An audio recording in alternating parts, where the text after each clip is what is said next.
Acho que nos últimos 80 anos nunca estivemos tão próximos de um conflito mundial como estamos hoje. Estamos com a guerra do Oriente Médio entre Irã, Estados Unidos e Israel. E é um conflito que por si só nasceu grande, porque envolve grandes potências. E está expandindo fronteiras. Está saindo daquele círculo do Oriente Médio, daquele perímetro. Além do que, alianças estão sendo colocadas à prova, estão sendo testadas, acordos internos entre países. É algo muito similar ao que aconteceu lá no início da Primeira Guerra Mundial e da Segunda Guerra Mundial. Mais da Primeira, na verdade, que é um período que tinha muitos acordos internos, era um período de impérios, né? E havia muito acordo, muito conchavo entre os impérios. Começou um conflito, e esse conflito foi trazendo um e virou o que virou. E hoje talvez seja o período que estamos mais próximos disso. Mas e o Espiritismo? O que o Espiritismo diz? Qual a opinião do plano espiritual, na verdade, sobre guerras, conflitos e afins? Venha comigo até o final desse vídeo que a gente vai descobrir juntos a real opinião do plano espiritual sobre isso. Bora lá? Bom, pessoal, de antemão já consigo responder que para o plano espiritual, na verdade, as guerras, os conflitos, eles são um reflexo coletivo, na verdade, do estado evolutivo da humanidade, tá? Ou seja, a guerra ela existe porque nós somos atrasados. E Kardec, ele perguntou diretamente para os espíritos no livro dos espíritos, ele perguntou qual o objetivo da guerra, o porquê da guerra. E a resposta dos espíritos foi categórica. A guerra ela é um reflexo da predominância da natureza animal sobre a natureza espiritual. Tá? Ou seja, então o espiritismo é contra a guerra? Óbvio que o espiritismo é contra a guerra. Poderia ser de outra forma. Mas o espiritismo também entende, tá? Não vamos ser maniqueístas aqui, tá? O mundo não é o bem e o mal. O bem e o mal existem em todas as coisas. E a espiritualidade entende que a guerra tem outros aspectos, tá? Isso está determinado na lei de destruição, ou o paradoxo da destruição. Bom, o que é o paradoxo da destruição? O paradoxo da destruição é uma ideia, na verdade, uma percepção de que, às vezes, uma coisa boa, fazer uma coisa boa tem uma consequência ruim, e fazer uma coisa ruim tem uma consequência boa. Tá? Isso não analisa o mérito da coisa em si, apenas o que acontece. E o plano espiritual tem essa percepção também. Trazendo para o nosso dia a dia, por exemplo, você pega. Existe uma ideia entre os países mesmo, sabe, que chama destruição mútua assegurada. Que é o quê? Quanto mais você se armar, mais garante que não teremos uma guerra. Entende? Isso é o paradoxo da destruição. Ou o país está em recessão. Então o que as pessoas vão fazer? Uma atitude boa, vou guardar dinheiro. Isso faz com que o país entre mais ainda em recessão. Entende? Esse é o paradoxo. Que uma coisa boa tem uma consequência ruim e vice-versa. Isso acontece na guerra também. Porque a guerra, apesar de ser uma atitude ruim, muito ruim, mas a espiritualidade, entendendo que é uma consequência do nosso atraso, tá, eles percebem, tá? Assim, quando eu digo isso, gente, não é que a espiritualidade promove guerra não, ou estimula, não. Para eles não teria guerra, tá? Como eu disse, isso é uma consequência da nossa lerdeza. Para eles não teria guerra. Mas a guerra ela também traz, em alguns momentos e em algumas condições na humanidade, avanços. Avanços em dois aspectos. Tecnológico, tá? A sociedade evolui muito tecnologicamente falando e desenvolve, ela estimula em todo o mundo um negócio chamado solidariedade. Isso cria uma vibração também muito boa, principalmente no pós-guerra, tá? Que acaba facilitando o plano espiritual de trabalhar nesse sentido. Pois bem, existe uma outra característica na guerra para o plano espiritual que é muito interessante. Nós vivemos num planeta de provas e expiações. E as pessoas têm que expiar os seus erros. O que é expiar os seus erros? É ser punido? Não. É você conseguir mudar a forma como você enxerga aquilo que você fez. Tá? Você passa por experiências que fazem com que você reveja aquilo que você, mesmo que inconscientemente, reveja aquilo que você fez. E tem muita gente que fez muita coisa ruim por aí no mundo, principalmente em momentos de guerra também, lá no passado. E a espiritualidade, já que a guerra é inevitável, vai acontecer, porque nós somos assim, a espiritualidade aproveita esse momento para encarnar grupos até que vão passar por aquela experiência, que estarão ali naquele meio, porque, gente, nada acontece por acaso. Isso é uma das máximas do Espiritismo, nada acontece por acaso. Você não vai passar por coisas que você não precisa passar. E principalmente coisas que você não está afinizado com aquilo. Então, se você está ali naquele meio, tem alguma razão para isso, tem alguma expiação para isso. E a espiritualidade usa as batalhas, as guerras, muito para isso, para trazer, colocar espíritos ali. Todo mundo ali, então, tá pagando coisa. Não, não necessariamente, gente. Tem gente que às vezes nem fez tudo isso, mas precisa passar por aquela situação para tratar, para entender alguma característica sua. Tá? A gente não tem conhecimento para entender como funciona a espiritualidade nesse sentido, mas é o que acontece. E a espiritualidade usa bastante as batalhas, as guerras, para isso, para colocar aqueles espíritos para espiarem os seus erros. Tá, interessante. Então temos que, plano espiritual, a espiritualidade é contra a guerra, óbvio, mas também entende que em dados momentos, em dadas circunstâncias, a guerra acaba trazendo uma evolução para a humanidade, o que é natural. Não seria necessária a guerra para isso, mas, como aconteceu, pelo menos trouxe algo de positivo. E como que é o plano espiritual? Como que eles trabalham? Eles ficam só assistindo acontecer a guerra e torcendo para dar tudo certo? Não, óbvio que não. A espiritualidade, eles fazem um trabalho gigantesco no campo de batalha. Eles mandam equipes para socorrer os desencarnados, porque imagina, você está numa guerra, primeiro você está em pânico, tá? Porque a ideia nos filmes de que as guerras são bonitinhas, as pessoas estão lá valentes, não é aquilo, tá, gente? Você vê relatos de soldados que retornaram da guerra, a coisa é terrível. Eles ficam traumatizados. A gente acha que são pessoas valentes, corajosas, que aguentam tudo. Não, não são.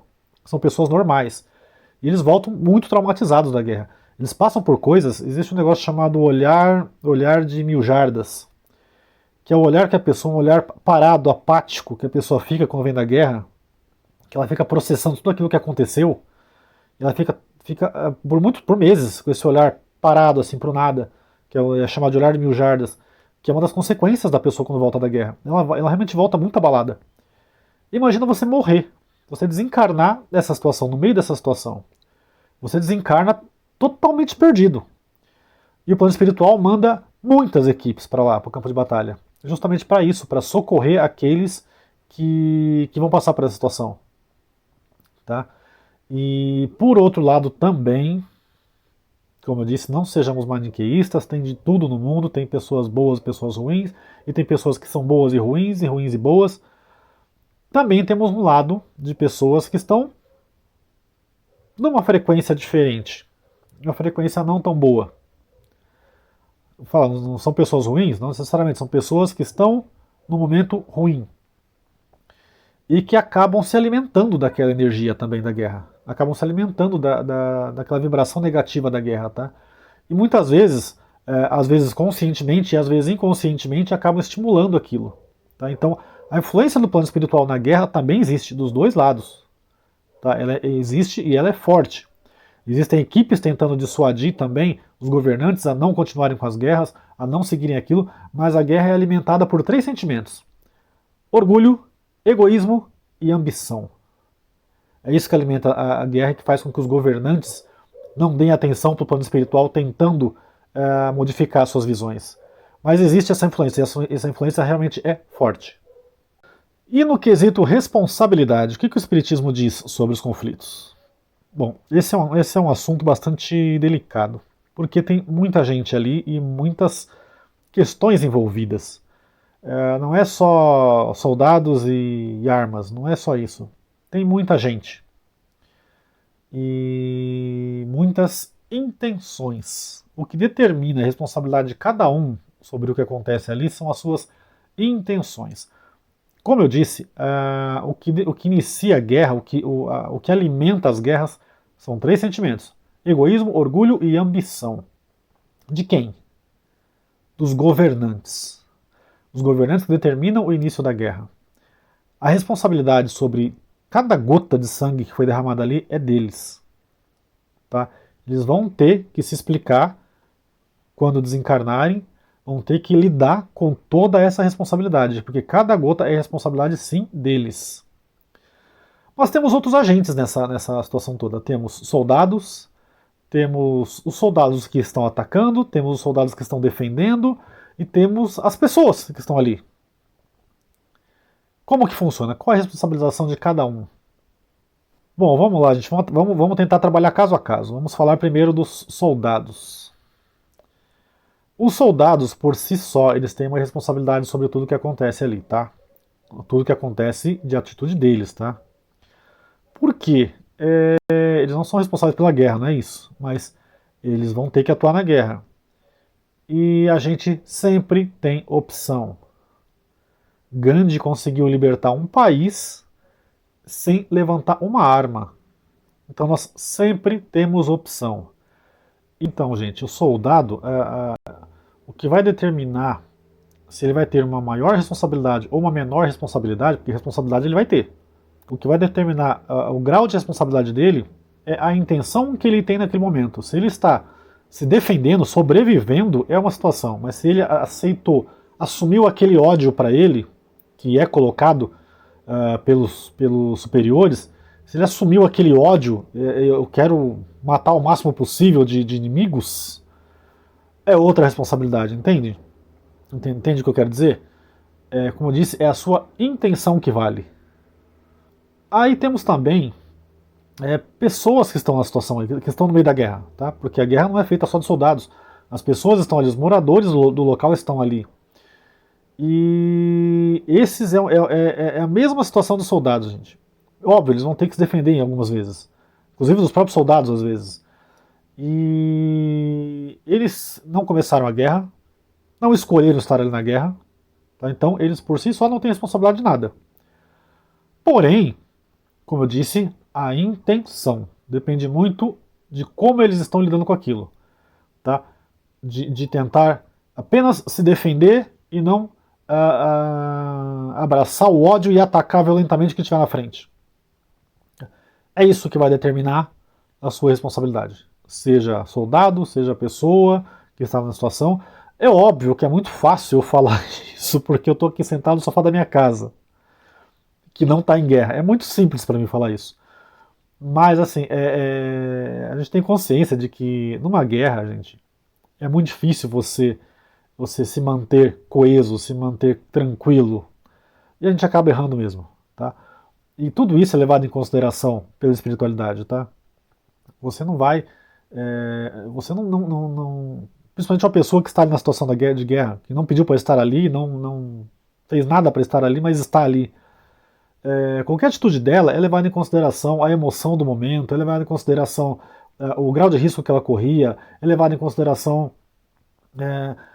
Assim, como eu disse, se ela assumiu ódio e partir atacando desenfreadamente e matando o que puder na frente, é outra situação, independente se é soldado ou não. Tá? Mas se ela está agindo por emoção, com instinto de defesa, protegendo os seus parentes, seus filhos, a si mesma, é diferente. Tá? E normalmente, quando você está numa guerra que você não é soldado, é assim que você age. Você não age por ódio, por ódio que eu digo, você não assumiu aquele ódio, você às vezes reage com ódio, mas há uma atitude, há uma ação que foi feita contra você. E isso é levado em consideração. Pois é, gente. Vivemos num mundo de provas e expiações. E as guerras são consequências, como eu disse, da nossa inferioridade ainda. Estamos agora numa fase de regeneração, que o planeta está passando da fase de provas e expiações para a fase de regeneração. E aí, a possibilidade é que os conflitos se intensifiquem ainda mais nesse momento. Porque é o expurgo, é o momento em que as coisas estão sendo resolvidas. Tá? Mas teremos futuramente aí momentos melhores. Vai demorar? Vai, porque não é um tratado diplomático que vai resolver isso, não é um acordo entre países que vai resolver isso. É a mudança de cada um. E essa mudança é individual e demorada, mas é o que vai realmente fazer com que o mundo se transforme em um lugar melhor. Bom, pessoal, é isso. Curtam o vídeo, compartilhem, se inscrevam no canal, tá? Que pra gente é muito importante que vocês se inscrevam no canal para vocês receberem os novos vídeos que nós fizermos aqui. E um grande abraço!